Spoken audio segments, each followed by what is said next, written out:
In today's video, I'm going to teach you how to use LinkedIn events for your next webinar.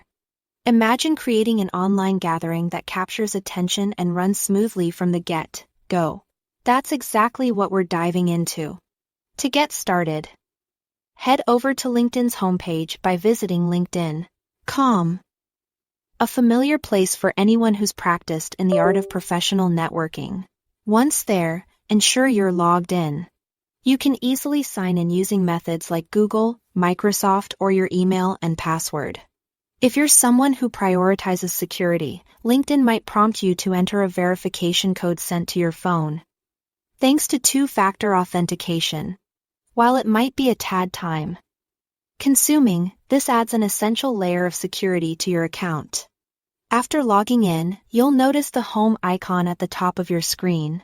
Give that a click to open your personalized feed. Now that you're in your feed, take a glance over to the left-hand pane where you'll spot the events link. Clicking here will lead you to the events page, where the magic is set to unfold. On this page, you'll notice a button that says Create an Event. Clicking it will prompt a pop-up window to appear, guiding you through several necessary fields to get your event up and running. Start by uploading an engaging cover image. Something visually appealing and closely tied to your webinar's theme.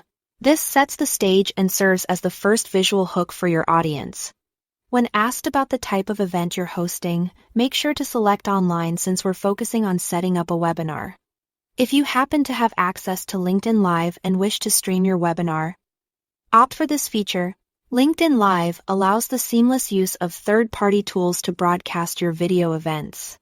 As you continue with the setup, you'll need to come up with a name that encapsulates the spirit of your event. Aim for something unique, informative, and descriptive, giving attendees a clear picture of what to expect. Next, choose a date and time, keeping in mind not to clash with other major events or holidays that could potentially draw away your audience. After these details, craft a compelling description that highlights the core themes and purpose of your webinar. This section is crucial for drawing in your audience, offering a glimpse into the value they'll gain. Once you're satisfied, click Next. We're approaching the final steps. Within the Share Your Thoughts field in the Share box, write a captivating post to drum up excitement for your webinar. Think of this as a teaser that entices your audience to pencil in the date. Before wrapping up, decide on the audience for your post by selecting from the drop-down next to your profile or page name, choosing who you'd like to share this exciting event with. Once everything is in place, hit Post. It's vital to note that your event won't be officially created until you complete this step. And there you have it, everything you need to set up a LinkedIn event for a successful webinar. By following these steps, you'll be well prepared to host an engaging and memorable online event.